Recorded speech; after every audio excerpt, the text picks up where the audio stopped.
This meeting is being recorded. Hello, everybody. We are back here with what used to be our weekly chat on great literature or mediocre literature or even bad literature. Sometimes we might get a clunker in there. We used to do this weekly or semi-weekly, every now and then a couple week break between the programs we would do here. But Kevin has said that he has a lot on his plate. So we're going to have to do this every few weeks. Plus, the books we're reading seem to be longer than the previous ones we've been reading. And the ones we have scheduled seem to be longer too. So it gives us more time to get a thorough read of the books and take care of other business. So let's do this every few weeks until we hear otherwise. This week, 3 weeks ago, we decided to read and analyze the book by Upton Sinclair called The Jungle. And this was my first time reading The Jungle, and I believe Kevin said it would be his first time reading The Jungle. Is that not correct? No, my second time. And here's the proof. I have the book. It's from about 40 years ago. It's an old book. Oh, wow. Yeah. So I read it for the first time about 40 years ago. I didn't come back to it for a second read until now.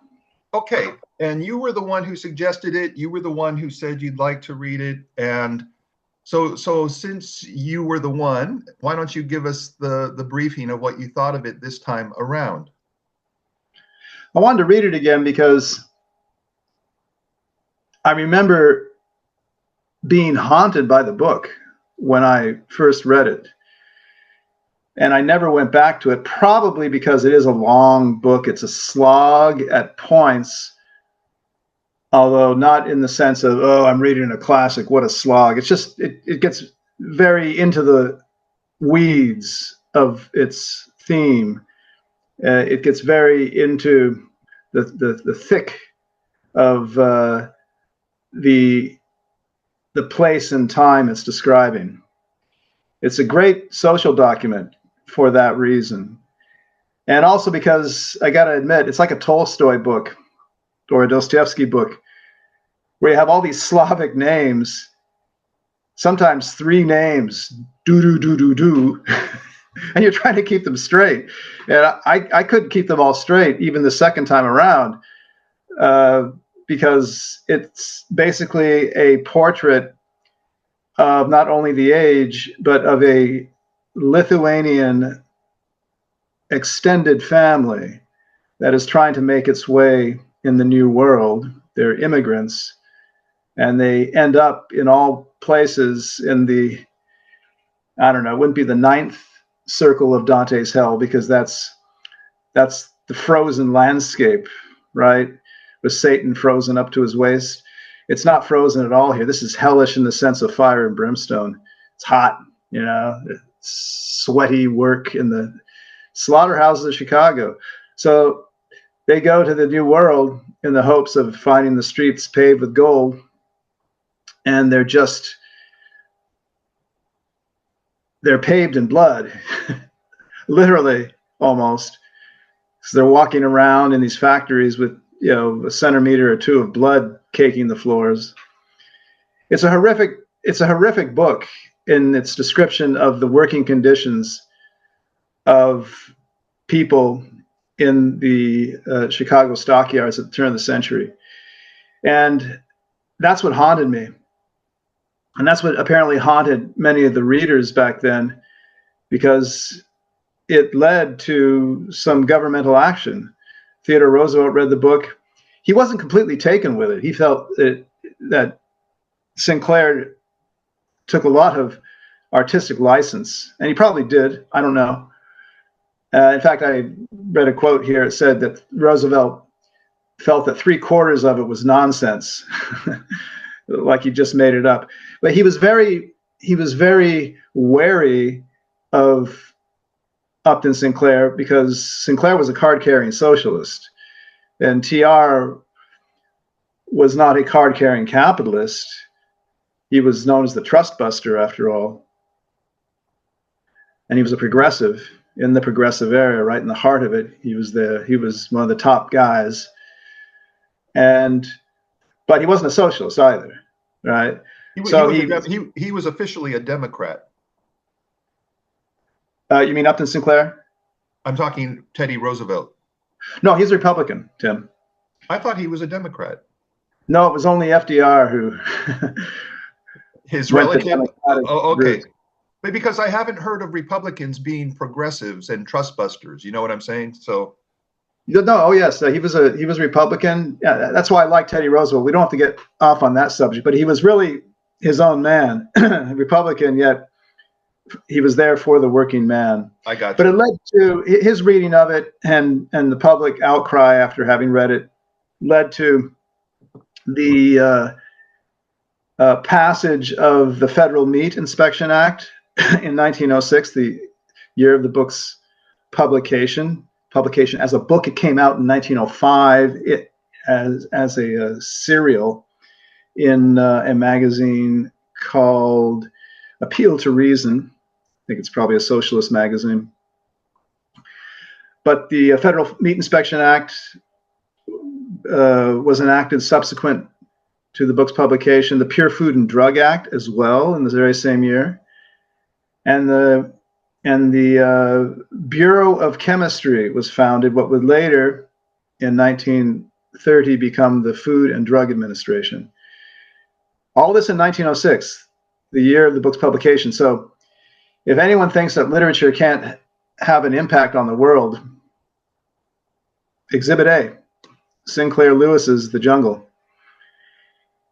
And so all of this knowledge about the book, its historicity, and the horrific descriptions, which we'll get into, I'll read a couple passages, of the working conditions in the slaughterhouses of Chicago at the turn of the century. All this kind of haunted me for many, many years, but I never went back to it because of the certain difficulties which I've already mentioned about the book. And but now I finally read it, and I'm glad I did. And I'll just say one last thing. The book was intended by Sinclair to create greater sympathy for the working man in America, in capitalist America. Yet it basically horrified Americans about the stuff they were consuming. So as you see, we got all these acts: the Federal Meat Inspection Act, Pure Food and Drug Act, the Bureau of Chemistry was founded. But this was not to help the working man. This was to help monitor what went into your cans, your canned goods, or whatever, into your meat products. And Sinclair had a very telling phrase. He said, I aimed at the public's heart, right, to create greater compassion for the working man. I aimed at the public's heart, but I ended up hitting it in the stomach. Pretty self-explanatory, that one. So all that for openers. That's a good opener, my friend. Did you enjoy the book this time around? Yeah, I did. It's a whale of a read, I think. And there are passages where you wish he would kind of pick things up a little bit, but that's almost with every book, unless it's Raymond Chandler or James M. Cain, right. My boy.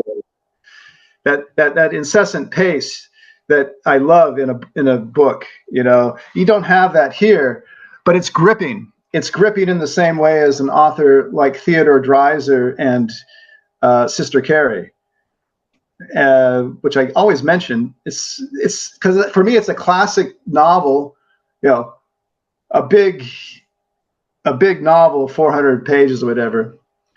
It's a classic novel that you can't put down, so unputdownable in the Cain sense, but not because it's tightly constructed.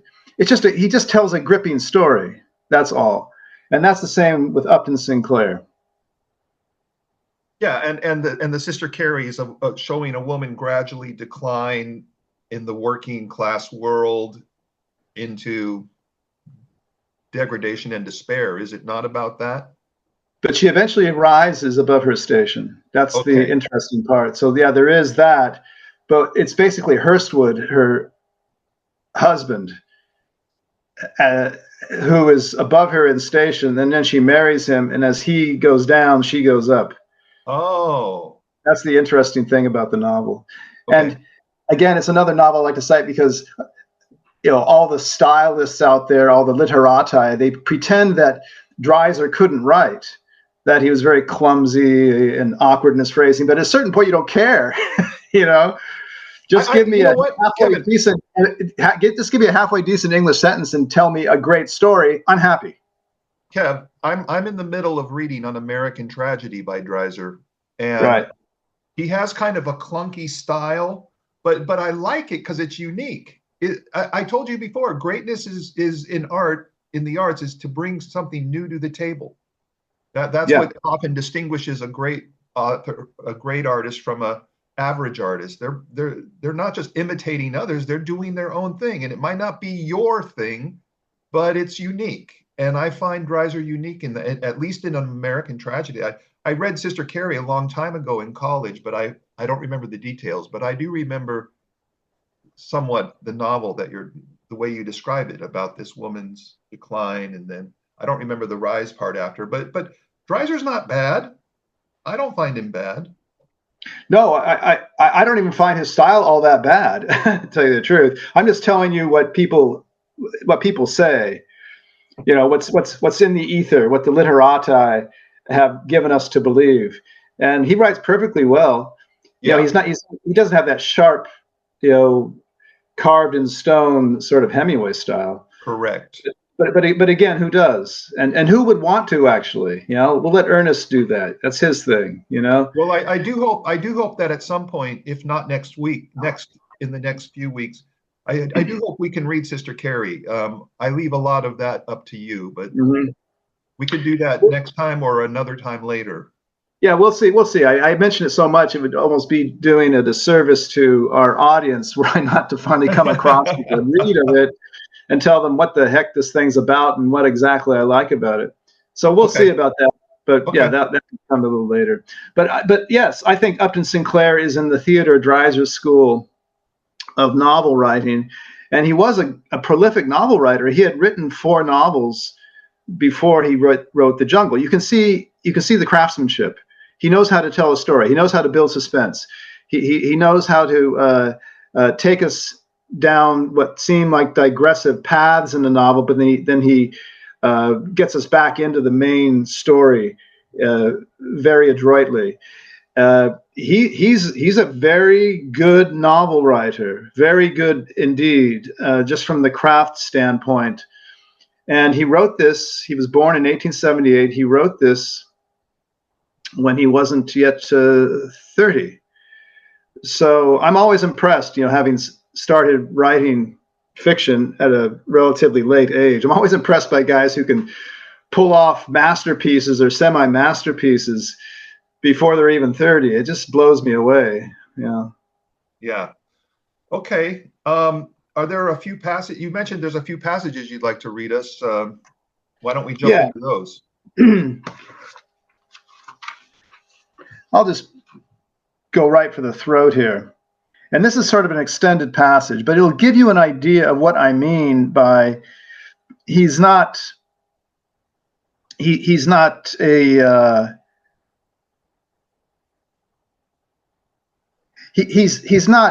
holding up every word choice to the light and examining it from every angle, like le mot juste of Flaubert. He's not doing that, but the words are good enough to paint a very vivid picture.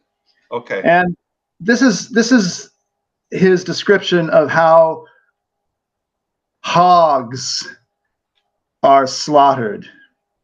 Okay. Oh yeah. And what we're doing is we're actually on a tour with a bunch of other people. Apparently they gave tours of the slaughterhouses. How's that for an outing? Hey, let's go to the slaughterhouse and watch how they kill pigs. Anyway, so this is a little bit extended, but I will read it with alacrity.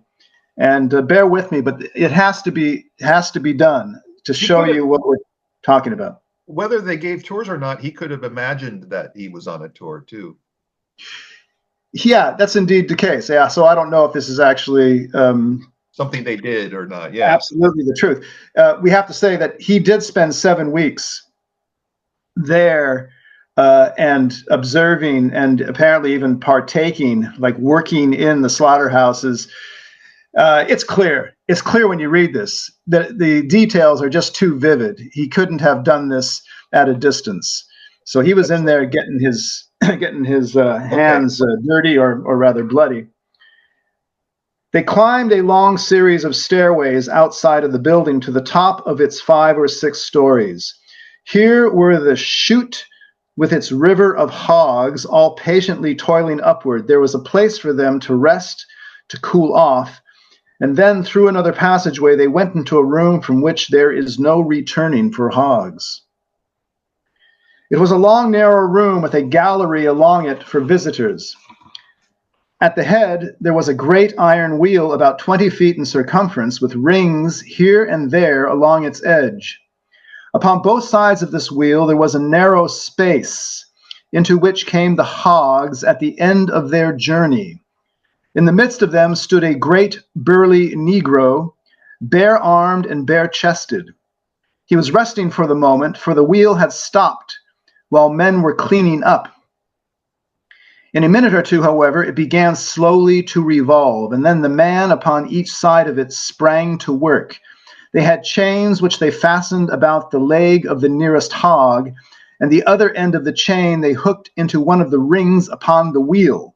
So as the wheel turned, a hog was suddenly jerked off his feet and borne aloft. At the same instant, the ear was assailed by a most terrifying shriek.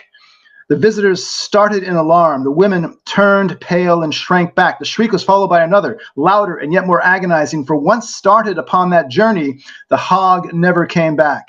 At the top of the wheel, he was shunted off upon a trolley and went sailing down the room. And meantime, another was swung up, and then another, until there was a double line of them, each dangling by a foot and kicking in frenzy and squealing. The uproar was appalling, perilous to the eardrums. One feared there was too much sound for the room to hold, that the walls must give way or the ceiling crack. There were high squeals and low squeals, grunts and wails of agony. There would come a momentary lull and then a fresh outburst, louder than ever, surging up to a deafening climax. It was too much for some of the visitors. The men would look at each other, laughing nervously, and the women would stand with hands clenched and the blood rushing to their faces and the tears starting in their eyes. Meantime, heedless of all these things, the men upon the floor were going about their work. Neither squeals of hogs nor tears of visitors made any difference to them. One by one they hooked up the hogs, and one by one, with a swift stroke, they slit their throats. There was a long line of hogs, with squeals and lifeblood ebbing away together, until at last each started again and vanished with a splash into a huge vat of boiling water. It was all so very businesslike that one watched it fascinated. It was pork making by machinery, pork making by applied mathematics. And yet somehow the most matter-of-fact person could not help thinking of the hogs. They were so innocent. They came so very trustingly. And they were so very human in their protests and so perfectly within their rights. They had done nothing to deserve it. And it was adding insult to injury as the thing was done here, swinging them up in this cold-blooded, impersonal way without a pretense at apology, without the homage of a tear. Now and then a visitor wept, to be sure, but the slaughtering machine ran on, visitors or no visitors. It was like some horrible crime committed in a dungeon, all unseen and unheeded, buried out of sight and of memory. That for starters. So you can see the kind of impact it must have had on readers at the time. And because it has a great impact on this reader now. I mean, I'm sure the slaughterhouses are not much different. How could they be? You basically end up, killing a pig and then butchering it and packing it for our consumption. It's a rather harrowing account. Sure, that's why I read it.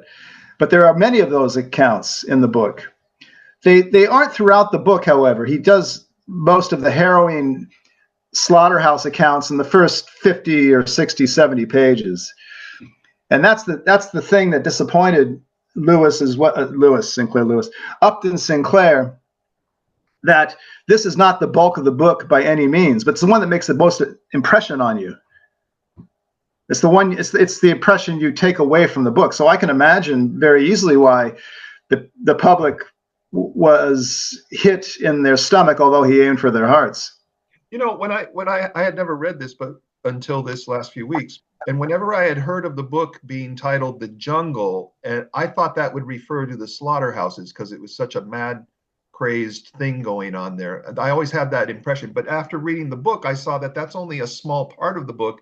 The Jungle Right. probably refers to American society or Chicago society in general. Is that not correct? The system, yeah, the machine to keep the working man down and in his place. Right. Right. Do you find it to be an effective title? Oh yeah, and I had forgotten that coming back to this for the second time after all these years. I had the same impression as you. I thought The Jungle is the slaughterhouses. No. It's far more than the slaughterhouses, far more. And we will have to be getting into that shortly. Yeah, so that's good that you showed us what. So do you have another harrowing scene from the slaughterhouse part before we move on? Yeah, we can't get enough. It's like being on the freeway watching an accident that happened on the shoulder. You know? Yeah, there's a death fascination involved. Well, yeah, just a page later, and he's talking about the inspectors. So they did have meat inspectors on site at that time before all these reforms came in. Here's how he describes it. Before the carcass was admitted here, however, to where it will finally be, packaged for human consumption. Before the carcass was admitted here, however, it had to pass a government inspector. Okay, we're all relieved all of a sudden, all to the good. A government inspector who sat in the doorway and felt of the glands in the neck for tuberculosis of whatever animal. This government inspector did not have the manner of a man who was worked to death. He was apparently not haunted by a fear that the hog might get by him before he had finished his testing. So, if you were a sociable person, he was quite willing to enter into conversation with you and to explain to you the deadly nature of the ptomaines which are found in tubercular pork. And while he was talking with you, you could hardly be so ungrateful as to notice that a dozen carcasses were passing him untouched. This inspector wore an imposing silver badge, and he gave an atmosphere of authority to the scene and, as it were, put the stamp of official approval upon the things which were done in Durham's, I presume, fictional name of this slaughterhouse.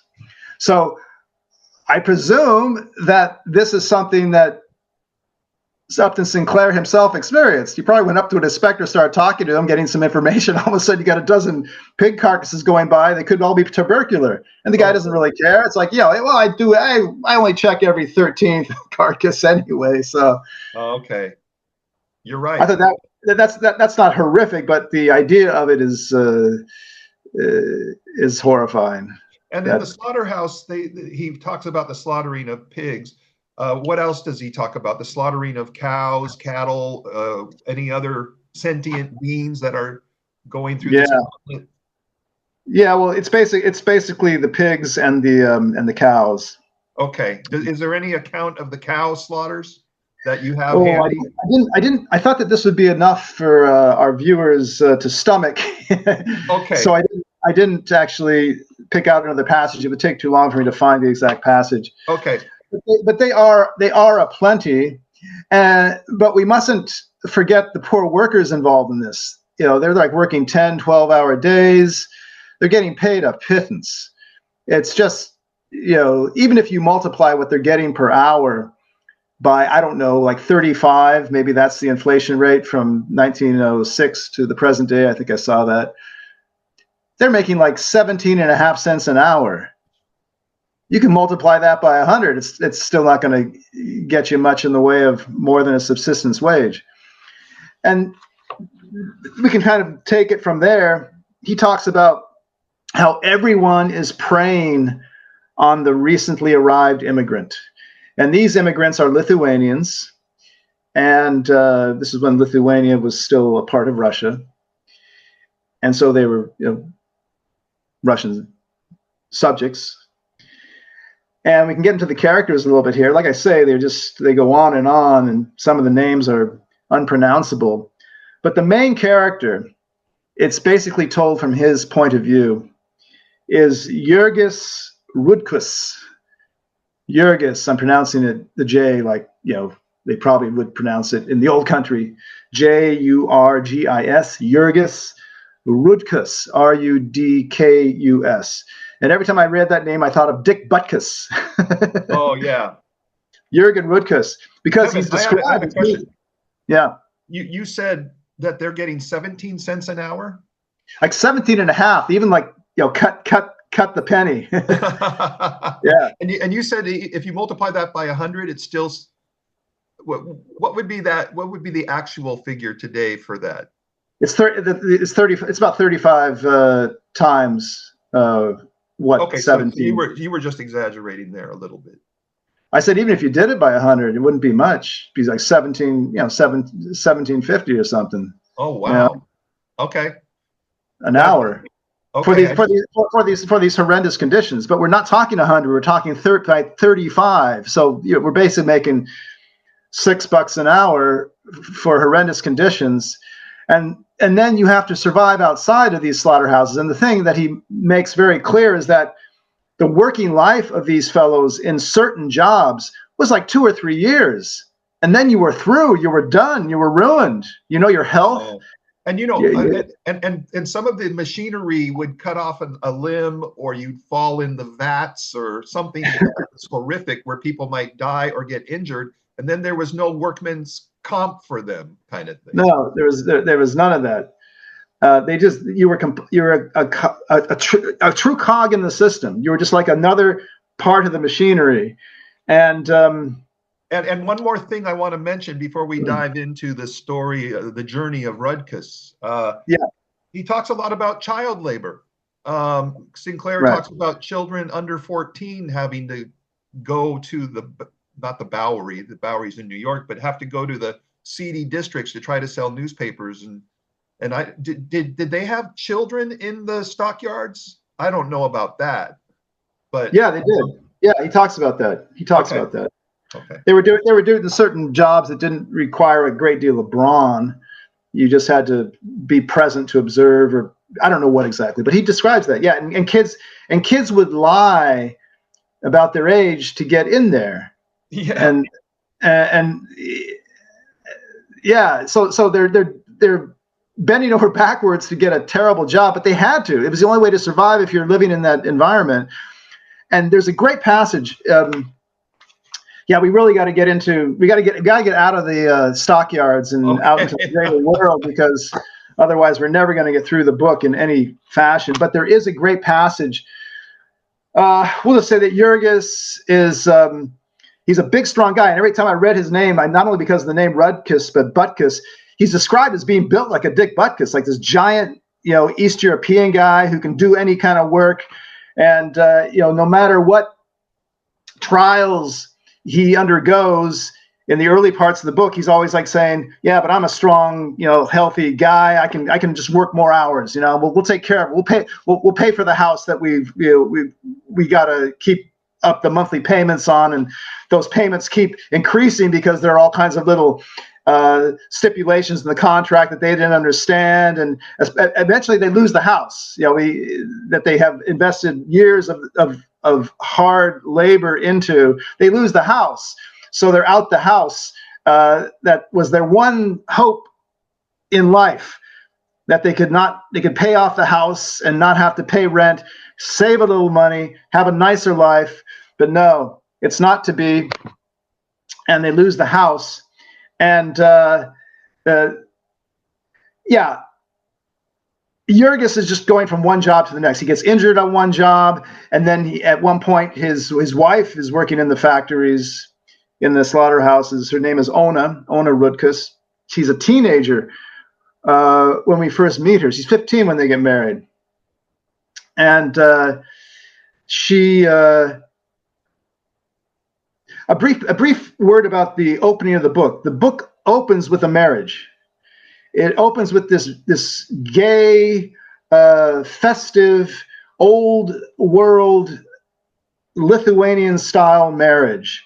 It goes on for pages. I got a little impatient, actually. Can we get it? I want to get to the slaughterhouses, if you don't mind. And it reminded me very much. Just to clarify, not the actual marriage, but the reception after the marriage, right? Is what is. Okay, excuse me. Yes, the reception.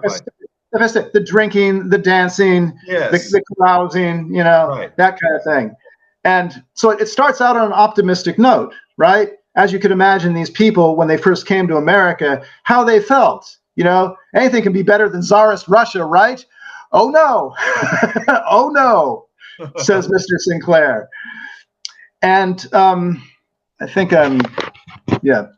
You're good. And the wedding at the start in this Slavic community, which sort of portends somehow between the lines in an eerie fashion, disaster awaiting this young couple. It reminded me of the opening of The Deer Hunter, if you recall that film with Robert De Niro, which a large part of it takes place in Vietnam, but the first part of it takes place in a western Pennsylvanian steel town in the Slavic community.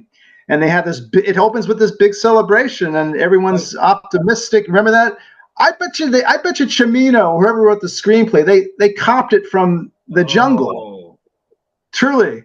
Because I kept thinking of that the whole time. Well, anyway, what I thought of when I saw that wedding scene. I thought of the wedding scenes in Raging Bull, the old Italian community with the Mascagni background music, right. Showing them mugging and happy and kissy, interspersed with the tragic life of Jake LaMotta.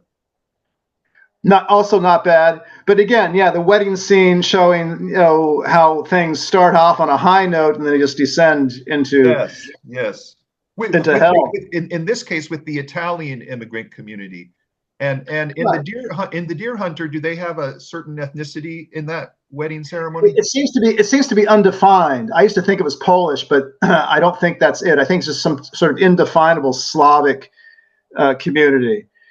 Anyway.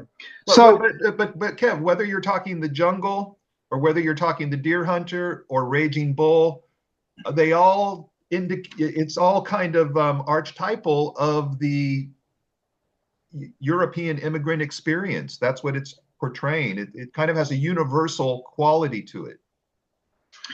Right. And also another immigrant community, although they've probably been there a little bit longer, is the Irish. He really gets in his wax at the Irish because these are the bosses. These are the guys who run the town. These are guys who they've been running Chicago ever since the Democratic Party has been in power there. I mean, it's nothing has changed, right? Right. And some of the names, you have Mike Scully. You don't get more Irish than that. And he's the Democratic boss of the stockyards, Mike Scully. You get Phil Connor. He's a boss at the factory where Ona, the wife, works. We're getting back to her now. And he rapes her. And he forces her into prostitution. And then, Jurgis. Just to clarify, does he rape her or does he seduce her? Well, it's probably 6 of one and half a dozen of the other. Okay. I just don't want to overplay what he did. Well, let's say in the eyes of Jurgis, her husband, he defiles her. Correct. And so Jurgis goes in and he beats the living daylights out of this Phil Connor, and he almost kills him. He wants to kill him. He's choking him, and then of course And he's banging his head on the cement. Yeah, so there's no legal recourse. Like, he seduced my wife, he's sent her into a life of prostitution. I mean, Jurgis gets wind of this. He kind of figures it out because his wife doesn't come home until late at night sometimes. Like, what's going on? She's working as a prostitute under the auspices of Scully. Correct. So he's like her pimp. And so Jurgis gets sent up for 30 days in jail. And then, that's sort of the beginning of the end for Jurgis and for the whole extended family. Like I said, there's like 10, 12, 15 people in this 4-room house. And he tries various things. He becomes a common thief. He becomes something of a drunkard. He becomes a hobo. He becomes a hobo. He's a tramp. He goes out into the countryside in the summertime when you can do that kind of thing. You can sleep in barns, in haystacks, in barns. Yeah, haystacks, that kind of thing. Exactly. And then he comes back to Chicago when the winter sets in because he needs to get a job. And that brings us to the passage I want to read. Okay. And we're now at page 194 of a book of some 300 pages. So we're about 2/3 in. He's gone through all this misery. Again, his wife has died. I think at this point, in childbirth with their second child. Another female member of the extended family, she has gone into prostitution to try and help just pay the bills, survive.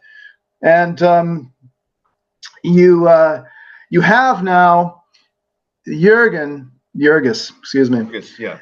On page 194, and he's trying to get a job in one of the worst jobs in the slaughterhouse. So he's going back to the slaughterhouses.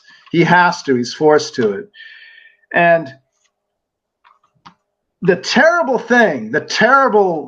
beauty of this book is that Sinclair, he puts you right in the shoes of the desperate immigrant worker, in this case Jurgis Rutkus, because at one time you're saying, Jurgis, don't go back to the slaughterhouses, but on the other hand you're thinking, but you got to get this job.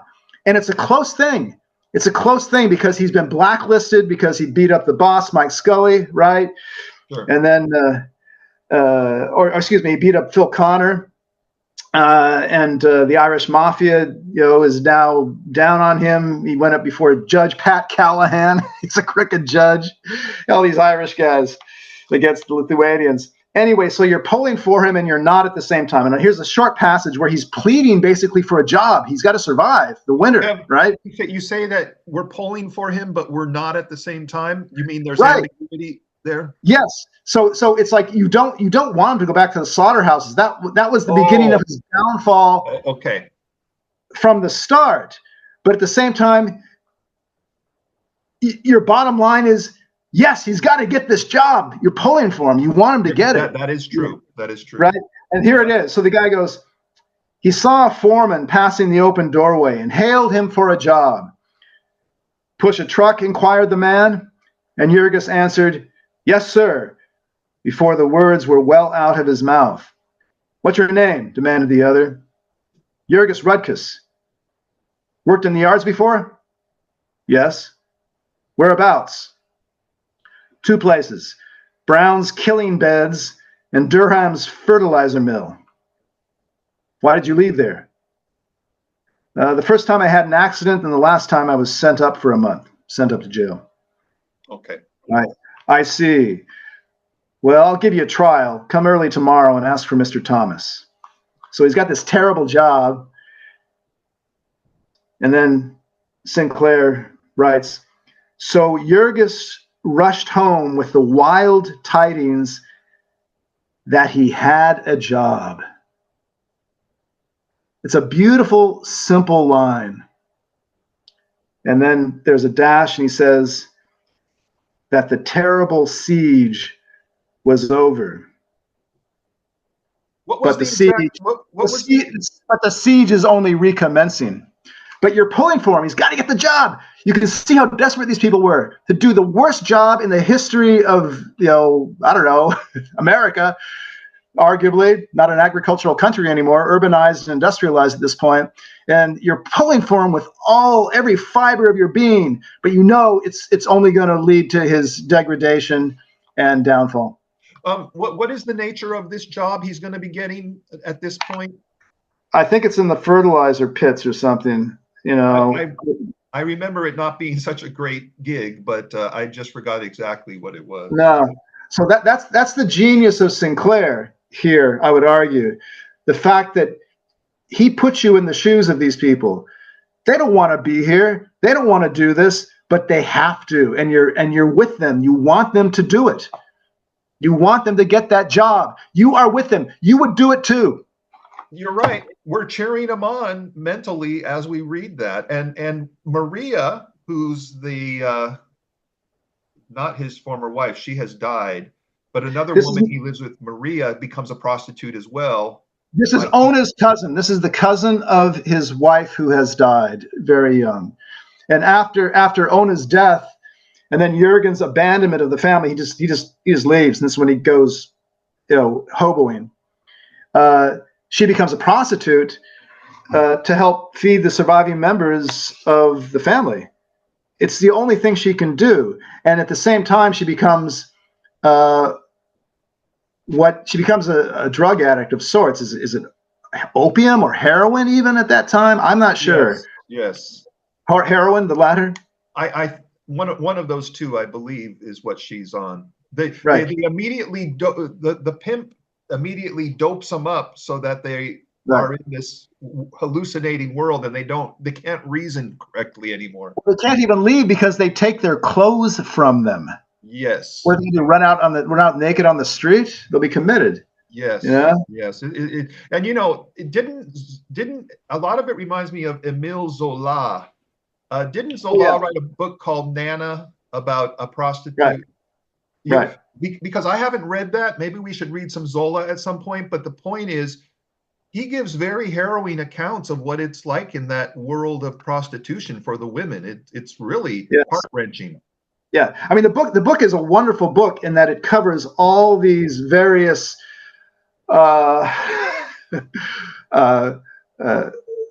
these various places where the humiliation and the degradation and the impoverishment, both financially and morally, is acute.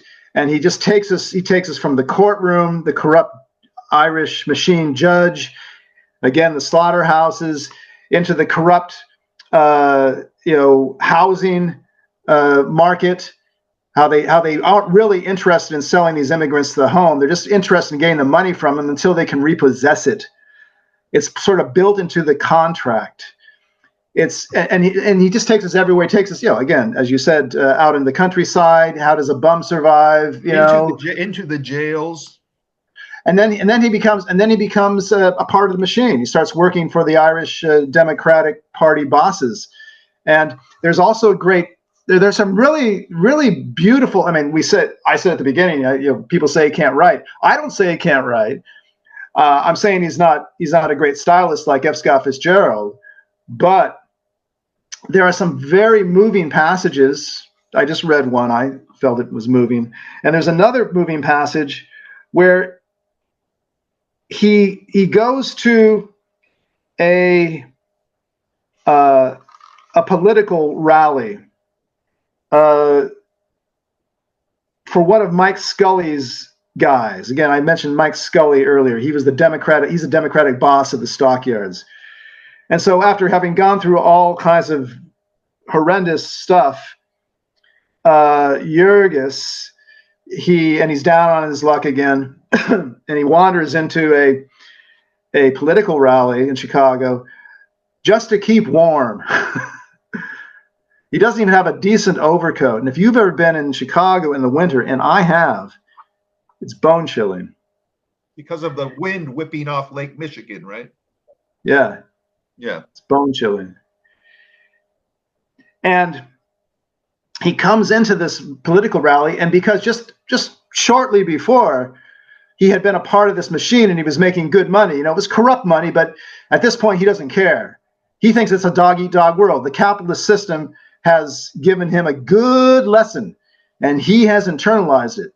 And in fact, he even robs a guy, knocks a guy unconscious. I think he might even have killed him together with another fellow, Jack Dwayne, another good Irish crook. I think Dwayne's an Irish name. Anyway, don't know. Might as well be. But might be British. Could be. And Sinclair describes Jurgis's feelings after reading the newspaper account the next morning of how this guy, I think he died, or he was brutally, laid up in the hospital, and how Jurgis sort of at this point, because he's been so through the ringer, he just kind of shrugs his shoulders and said, well, this is the way of the world. This is what the Chicago stockyards and the Chicago machine has made out of him. And so he's totally callous to this act of brutality which he has perpetrated, which he would never have done 3 or 4 years ago. Never. Never. And so he wanders into this political rally, and he sees this whole thing, and this is very short. Sinclair writes, in truth, the sight of the senator almost brought the tears into Jurgis's eyes. What agony it was to him to look back upon those golden hours when he too had a place beneath the shadow of the plum tree, when he too had been of the elect through whom the country is governed, when he had had a bung in the campaign barrel for his own. And this was another election in which the Republicans had all the money, and but for that one hideous accident, he might have had a share of it instead of being where he was. They mentioned Republicans. It gets a little complicated. There's all kinds of backdoor politics and maneuvering going on here. But basically, he was working for the Democratic machine, and he was living a fairly decent life at that point. So this is direct out of Dante. Days of happiness looked back upon in present misery. That's the worst misery possible. And he does that in this passage and several others. And he's not looking back to the time when he and Ona were just married and looking at their future bright-eyed and eager for it.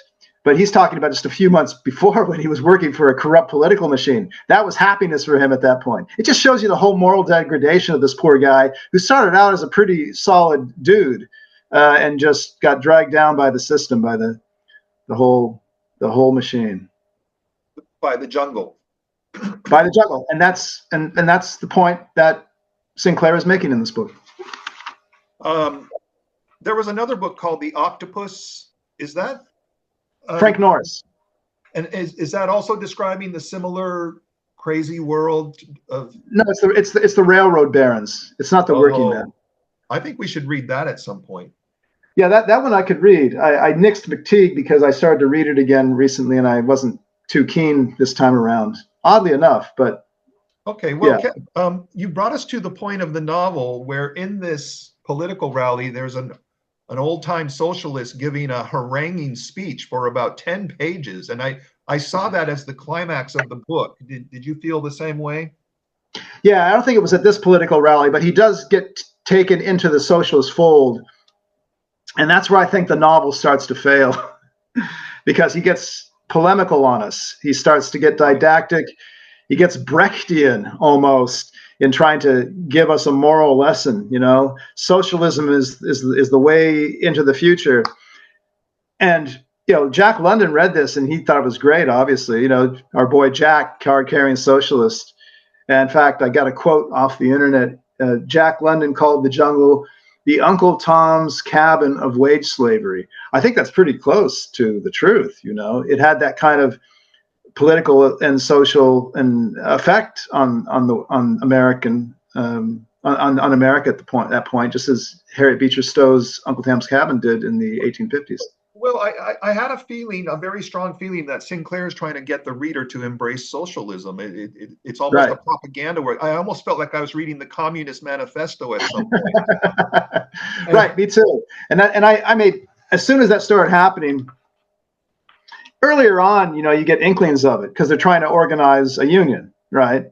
Okay, you're with him for that, right? This is important. You want our boy Jurgis and his family to come out ahead in the struggle. Okay, but at the point where we finally meet up, there's like this wealthy socialist guy. He's a do-gooder, and yeah, I think his name's Fisher, Chicago millionaire whose hobby is basically going into the slums and helping out the poor people.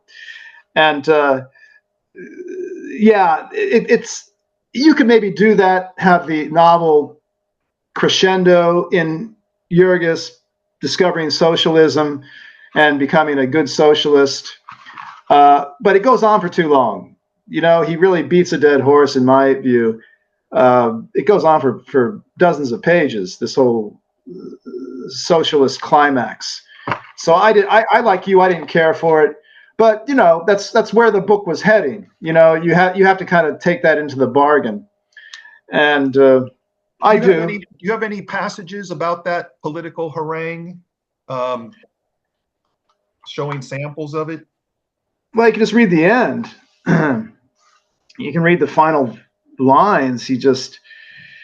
We shall have the sham reformers self-stultified and self-convicted. We shall have the radical democracy left without a lie with which to cover its nakedness.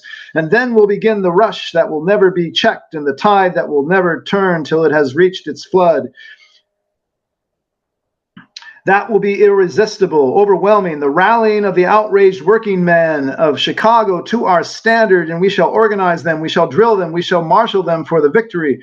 We shall bear down the opposition. We shall sweep it before us, and Chicago will be ours. Chicago will be ours. Chicago will be ours. The end. He puts that last one in all caps. Right. And so this is the tenor of the final pages of The Jungle, and I don't go for it, But no novel is perfect.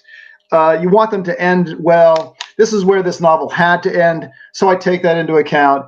But, I would have preferred just focusing on Jurgis and his struggle and not have the great redemptive ideology of socialism sort of deus ex machina descending on the plot and giving us all hope for ours and the world's future. No, not my style. He kind of seems to have a religious zeal for socialism. Oh yeah. As did London, and you can see why, because London, just to bring it back to London briefly, he wrote The People of the Abyss. He went out on the streets of London for 7 weeks, just as Mr. Sinclair did in the Chicago slaughterhouses. 7 weeks is how long he was out there. I'm sure he was inspired by London's work. Good socialist, famous writer, writes People of the Abyss in 1902. Jungle comes out in 1906. I'm sure he was inspired by that. And yeah. And you mentioned in our London sessions, you mentioned the book The Road, where London goes out as a hobo. Was that written at a point that could have influenced Sinclair to write? No, that was a later work. That was 1906 or 07. So that wouldn't have had any effect. Influence on this. Yeah. No. Okay.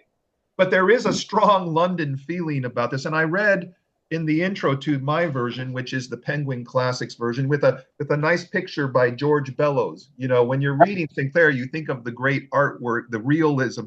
They were called the Ashcan Painters. I forget who else was in the group, but George Bellows was the leader of the Ashcan movement. People having to live near an ash can in a Skid Row type environment. And he shows the gritty realism of the inner cities. So I had a strong feeling of London in all of this, as you say. And when I read the intro in my version, it said that in New York, there was a socialist organization where London was the president and Sinclair was the vice president. Are you familiar? All right. So they compared notes. They knew each other. Yeah. Yeah. It was some kind of university. It was a socialist system set up in universities. Yeah. And that's where London was the pres and Sinclair the vice. Well, London was always out on lecture tours. So he must have run across him. And it doesn't surprise me. I laugh. It doesn't surprise me at all. They all knew each other. It was a small coterie. and Emma Goldman, he knew her, Really? Yeah. and don't forget, all three of these are Californians. London, of course, Oakland. Emma Goldman was born in San Diego, I believe. Really? And yeah, I believe, I could be wrong on that, but I know she spent a lot of time down there at the very least, but I think she was actually a native of San Diego. I'm not sure. Maybe she was born in Russia. She just immigrated very young. I could be completely wrong on that. Don't quote me, folks. But Sinclair Lewis, although he was born in Baltimore, Maryland originally, he eventually came out to California and ran for office. He ran for Congress twice on the Democratic ticket in the 20s, didn't get elected. Or on the socialist ticket, excuse me. He did run on the socialist ticket. And then he realized, okay, I got to, run on a viable ticket. So he then ran on the Democratic ticket in 1934 for governor, I believe. Yes. And he lost, but by not by an appallingly large margin. He did pretty well. But don't forget, 1934 was the height of the Depression. So you're going to get a lot of people who are voting socialist. But he was in California. So he went out to California, made his home there. So these three top name socialists at the turn of the century, Emma Goldman, Upton Sinclair, and Jack London, all Californians. Interesting. Which is not a big industrial state, It's where you went to escape the cramped, dirty slums of the industrial East Coast and Midwest. So you were, this is kind of a facetious thing I'm saying, but you were not converted by all the socialism propaganda in this book. Nah. Yeah, I mean, me too. I'm not a socialist at all. I'm a devout Catholic, very right wing in many views, and I think you're the same. Yeah, I'm a proud capitalist, and I can say that with great conviction because I'm not at all a robber baron. I'm not at all some big hotshot millionaire who has gained through the system. Not at all. I'm a lowly, workaday guy. But I think capitalism has brought us many great things. It's great for innovations and great for the consumer. Look at what we're doing now. Would this have been developed under socialism? I don't know. Skyping and emailing and this kind of thing. This is magic what we're doing here. I think this is the fruit of capitalism. So I'm all for it. And we have enough socialistic elements in our capitalistic society that I don't have to argue for the revolution. It's been a kind of a gradualistic process of reform that we've brought these socialistic elements into our society, and I think all to the good. So, I'm a capitalist with a small c, and with socialist elements integrated therein. And books like this probably led to FDR's New Deal, which had some good elements, I would say. Yeah, Social Security, Medicare, welfare, for people out of work, I'm all for it. And I live in a very socialist society here in Germany. Europe in general is very socialist. Okay. And the socialized medicine here is very good. I've never had better medical care than I've had here. Okay. America doesn't beat what Germany has on offer in terms of the doctors, the quality, the time you need to get an appointment, the rates you have to pay on your insurance, which are relatively low. Okay. So and this is a product of people like Jack London and Upton Sinclair, who were pushing these socialist programs very early on. Now they were for the revolution, particularly London. He was a firebrand, and he wanted to throw the whole thing over, right? But the idea of socialism that you cut the little man a break, and everyone can be down on his luck at some point in his life. So let's band together as society and help him out a little bit. I'm a socialist insofar. Okay, very good. So, Kev, we've reached the end of our hour. Do you have any final thoughts on Sinclair or the Jungle? I enjoyed the read. That's the bottom line. I enjoyed it very much. I found it gripping in parts. I found it quite moving. I found it horrifying. I found it revelatory.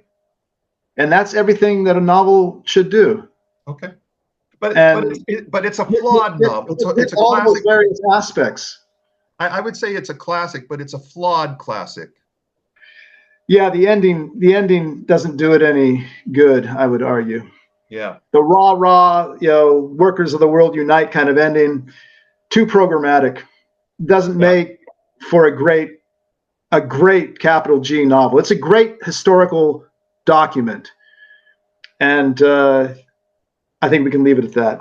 Okay, Kev, very good. So next we'll be back in a few weeks, and you and I, outside of these chats, will decide on what novel to go to next. Okay? Yeah, I think we sort of agreed, and maybe we can prep the people on it.